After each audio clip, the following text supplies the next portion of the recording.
Ladies and gentlemen, the silence is over. After years of whispers, betrayals, and leaked tapes, Lil Durk has finally spoken.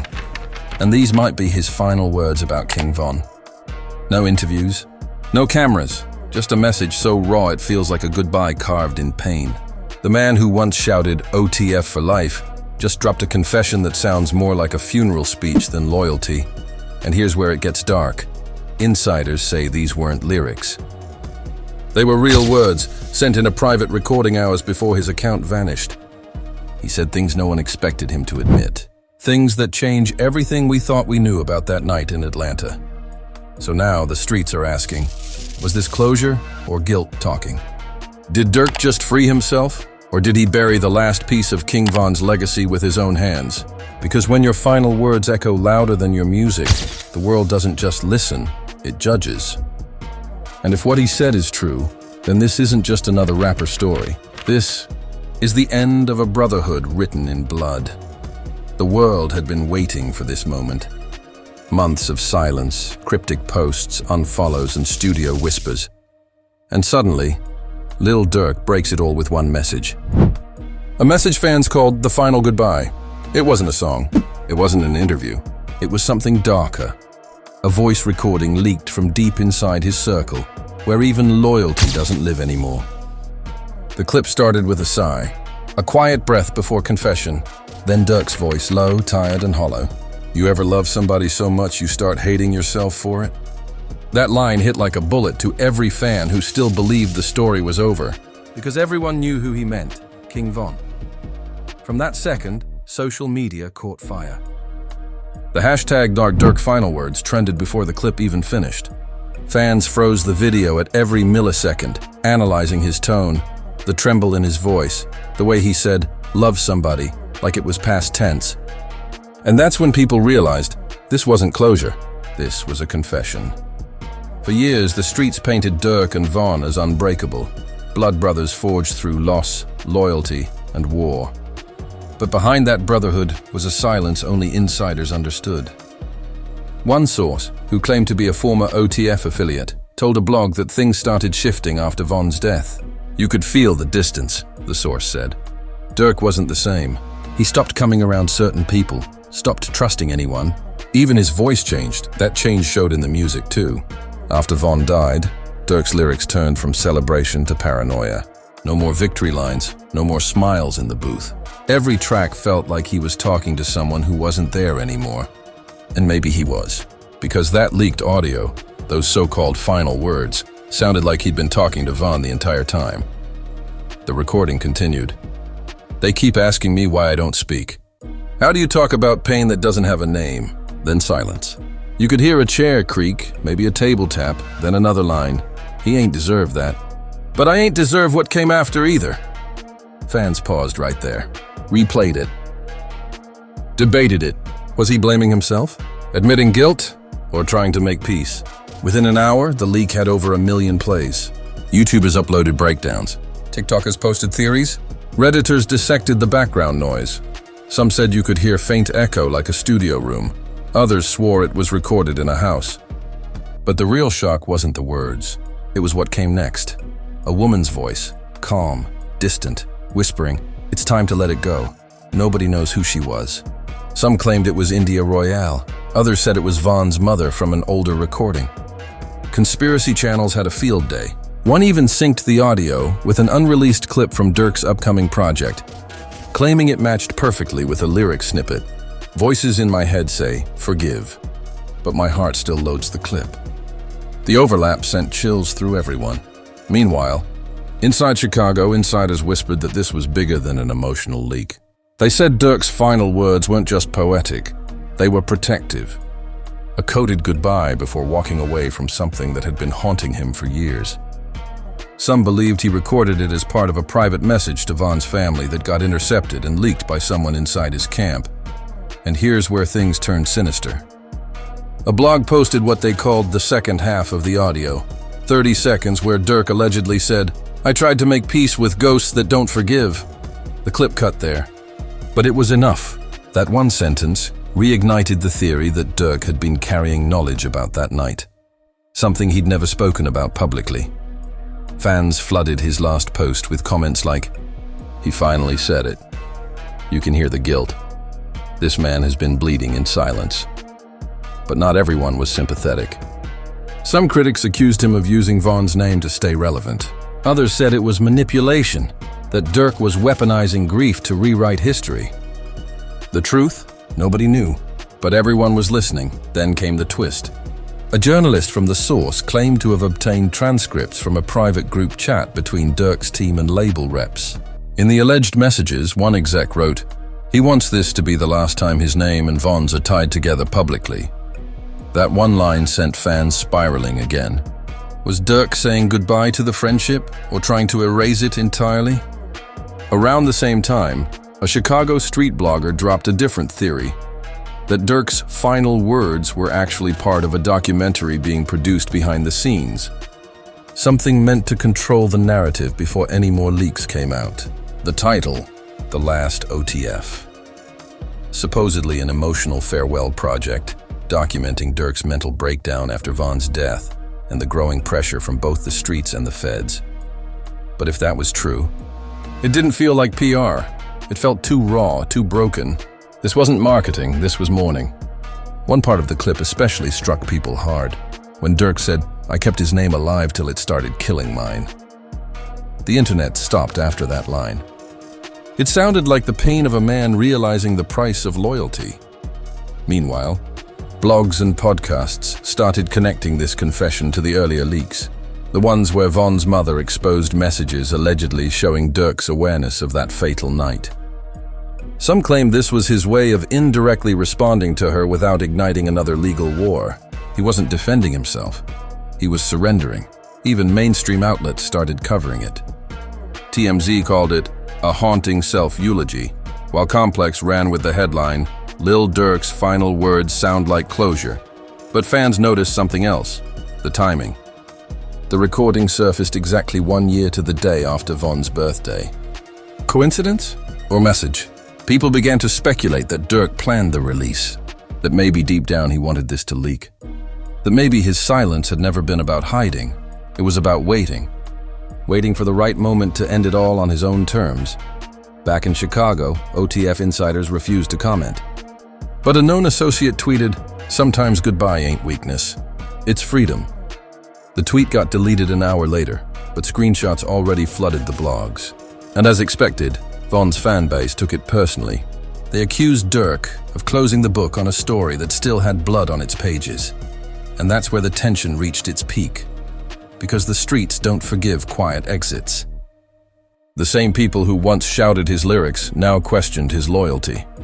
The same fans who once defended his silence now demanded answers.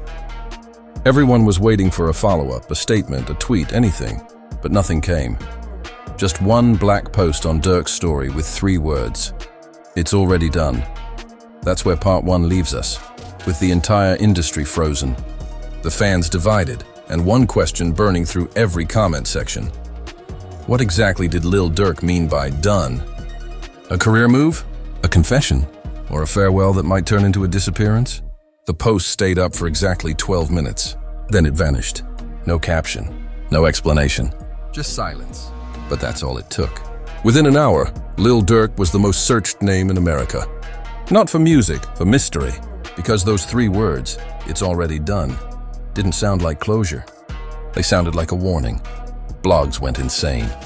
Screenshots of the story spread like wildfire. Fans started building timelines, cross-referencing Durk's deleted posts, old interviews, and even music videos for hidden meanings. One Reddit user pointed out that in a 2021 clip, Durk said, "If I ever stop posting, that means I'm finished explaining." Now people believed he meant it literally. Meanwhile, a Chicago-based YouTuber claimed to have received a voice note from a verified OTF affiliate. In it, a man whispered, "He cut everybody off. Phone's gone. Studio locked. He is done with all this." The YouTuber played a snippet during a live stream, and instantly 500,000 people tuned in. The chat exploded. "He retired. He's running. He is about to drop the truth." But the voice in that clip didn't sound like someone escaping. It sounded like someone accepting something bigger, and that's when a second leak dropped. a photo allegedly taken inside Durk's private studio. On the whiteboard behind the mic, written in red marker, were the words, "For Von, my last one." That image broke the internet. Fans swore it confirmed a secret farewell song, something that would close the entire chapter once and for all. But insiders said it wasn't a song. It was a statement, a recording not meant for release, a message meant for one person, King Von. A day later, the chaos multiplied.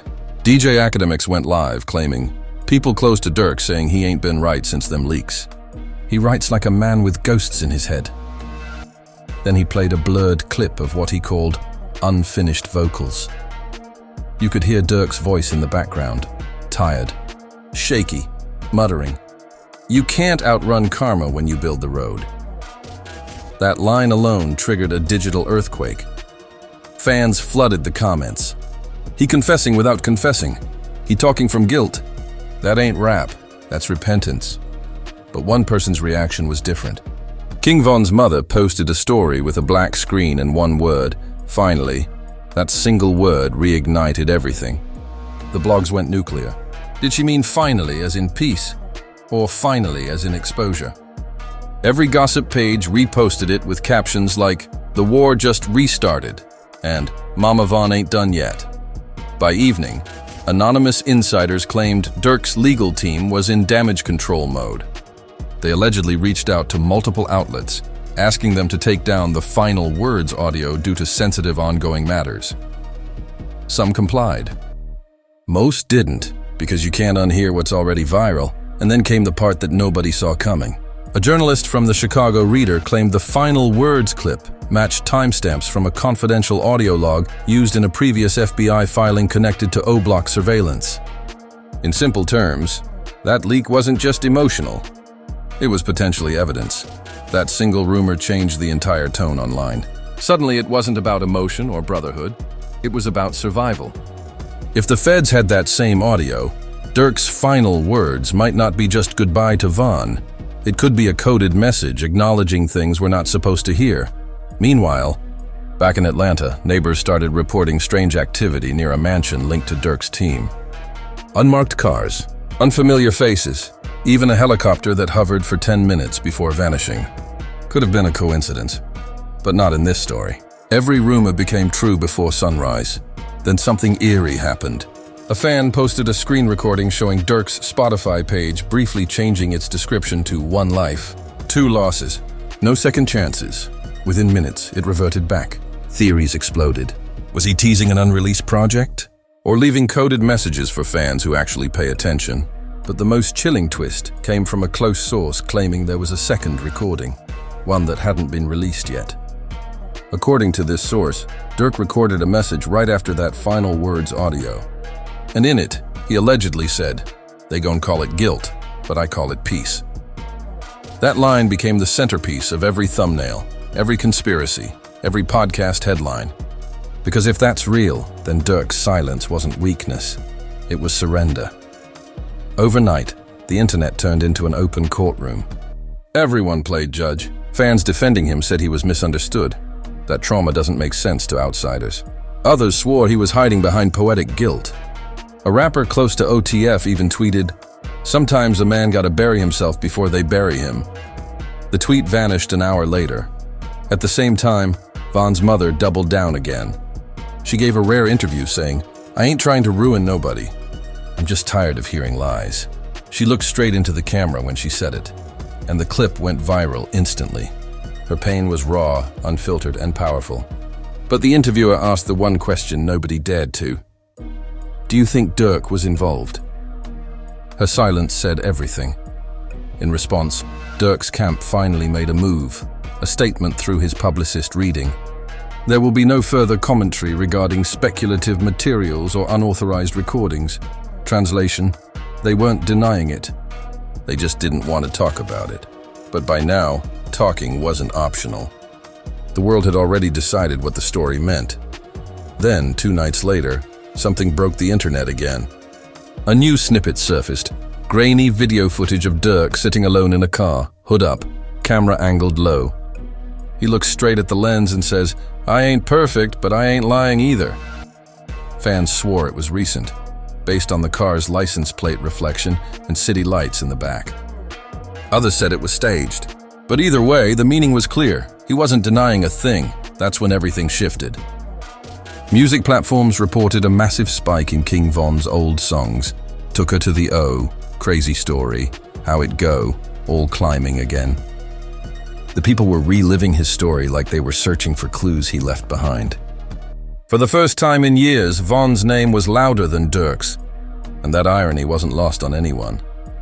And as if the universe wanted to twist the knife further, an anonymous YouTube account posted a 1-minute teaser titled The Real Final Words. Black screen, muffled audio, same voice, same cadence, but one new line stood out. If he is listening, I hope he forgives me. Nobody could confirm if it was real. But it didn't matter. It sounded real enough to make millions believe. From that moment, every social feed turned into a manhunt. People demanded the truth. Journalists wanted sources. Fans begged for one last word from Durk himself. But he was gone. No appearances, no updates, no sightings. Even his label went dark. By the end of the week, the digital world looked like a crime scene. Theories were everywhere and emotions ran wild. Some believed he'd escaped to record his last project in peace. Others said he'd gone underground, fearing the same fate that took Von. Whatever the truth was, one thing became clear. Lil Durk's final words weren't about ending a story. They were about rewriting it. The hip-hop world had gone eerily quiet. No more leaks, no more statements, no new music, just a void that felt heavier than any headline. For weeks, fans kept refreshing Lil Durk's pages hoping for a sign, a photo, a verse, a caption, but nothing came. It was as if he'd evaporated into the silence he'd been running from. Then, one morning, a mysterious post appeared on YouTube Music. The title, The Ghost of Loyalty, Final Cut. No artist credit, no label logo, just a white cover with a single black rose. Within minutes, the internet knew exactly whose fingerprints were on it. People pressed play expecting a song. What they heard instead was a confession, a 10-minute audio diary. Durk's voice, unfiltered, trembling, honest. I spent years trying to protect a memory that kept killing me, he said. People think I was hiding from truth, but truth has been living with me every night. Each word hit like glass cracking under weight. Halfway through, the audio distorted, background static, then a faint echo of another voice layered behind his. Fans swore it sounded like King Von whispering, "You good, twin." The chills were instant. Whether real or staged didn't matter. For everyone listening, it felt supernatural, as if closure had arrived from both sides of the grave. But right when the internet started celebrating this emotional breakthrough, chaos knocked again. Music platforms began pulling the track down, citing copyright disputes and unverifiable ownership. Insiders said the label didn't authorize the release, claiming it was uploaded by an anonymous account linked to a European IP. But fans didn't buy that. They said Durk had planned it all, a final drop scheduled to appear automatically while he disappeared from the spotlight. And then came the biggest twist. A Chicago Tribune article confirmed that a former security associate of a prominent rapper had entered protective custody after allegedly submitting audio materials relevant to a reopened 2020 case. You didn't need names. The streets connected them instantly. The Ghost of Loyalty wasn't just art. It was evidence. That revelation tore the industry apart. Some called Durk brave. Others called him reckless. Forums filled with arguments. Was this his way of freeing himself? Or a suicide mission disguised as music? The irony was brutal. A man known for surviving everything now accused of writing his own ending. Meanwhile, King Von's mother broke her silence again. She released a short statement through a local Chicago station. If he finally spoke the truth, then maybe my son can rest. I don't hate him. I just wanted honesty. Her voice cracked mid-sentence. The clip went viral within hours. For the first time, sympathy shifted toward both sides. A grieving mother and a haunted artist tied together by something neither could undo. But not everyone was moved. Critics called the release emotional manipulation. Some blogs accused Durk of exploiting tragedy to control the narrative. One headline read, "Durk turns guilt into content." Yet even they couldn't ignore the weight of that recording, because buried in the middle of it was a single chilling line. When loyalty dies, truth takes its body. Those words spread like prophecy. Rappers started quoting it, tattooing it, posting it as captions. It became a cultural reset, a reminder that in an industry built on image, honesty could still burn everything down. Then, a week later, something unexpected happened. An email surfaced from a small independent distributor showing that the ghost of loyalty had been cleared for streaming after all, but under a pseudonym, D. Banks, Durk's real name. The timing was too perfect. Within hours, fans around the world streamed it non-stop. It shot to #1 on Apple Music within a day. But here's the eerie part. Every platform description listed the release date as unknown, almost like it wasn't meant to exist in time. By now, theories had split into two camps. One believed Durk was alive, watching it all from afar. The other believed the recording was scheduled before something tragic happened. No proof for either, just endless speculation. Then one final piece surfaced. A black and white clip uploaded to an old fan page showed Durk sitting in what looked like a dim studio, hoodie up, eyes closed. He says, "Tell Von I ain't mad no more." Then silence. The video ends. No date, no source. But that single line felt like closure to a story that had consumed millions. Podcasts turned it into a full-scale investigation. Journalists replayed the timeline. The leak, the silence, the confession, the takedown, the resurrection. Every moment felt planned, like he'd orchestrated his own disappearance as performance art. One music critic said, "He didn't vanish. He evolved into a myth," and that's exactly what happened. The name Lil Durk stopped trending as a person. It became a symbol. For pain, loyalty, betrayal, and survival. For every artist who'd lost someone and didn't know how to grieve publicly. Months later, during an award show tribute to King Von, the stage lights dimmed, and a remix of Still Trappin' played with a faint additional verse, one nobody had heard before. "You was my twin, my truth, my curse," the voice rapped. "The love is still here, but it hurts worse." The crowd froze. The audience knew that voice. It was Durk's. The verse wasn't on any album, any leak, or any file. It had been buried somewhere deep. Until that night. That's when the realization hit everyone. Maybe this was never about guilt or escape. Maybe this was Durk's way of immortalizing both of them. Brothers forever sealed in tragedy and legacy. The final words weren't an ending. They were a monument.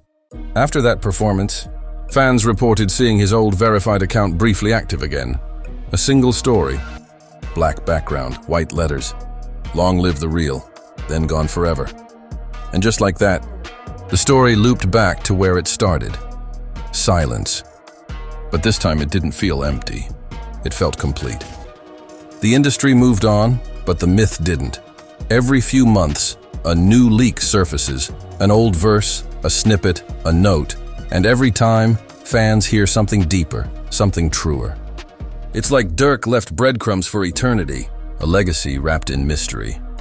So now, years later, when people talk about Lil Durk and King Von, they don't just talk about death.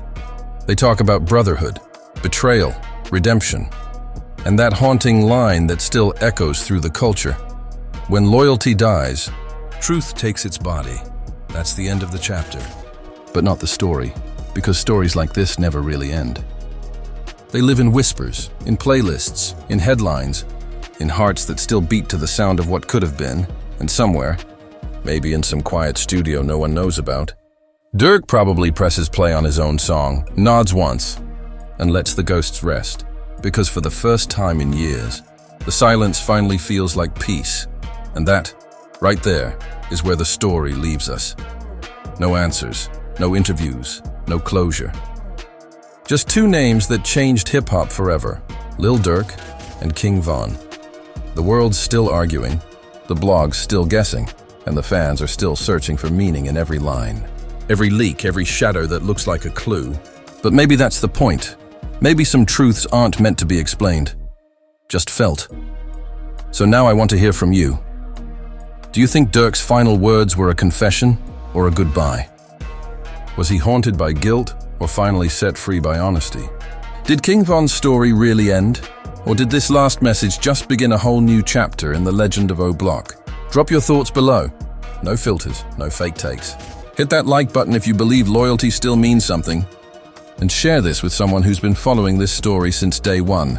Because this isn't just music anymore. It's history being written in real time. And you already know, we're not here to sugarcoat it. We're here to expose it, one truth at a time. This is Spillora, where hip-hop's deepest secrets finally speak. Stay tuned, stay real, and remember, this story isn't ending, it's just beginning. This story isn't ending, it's just beginning.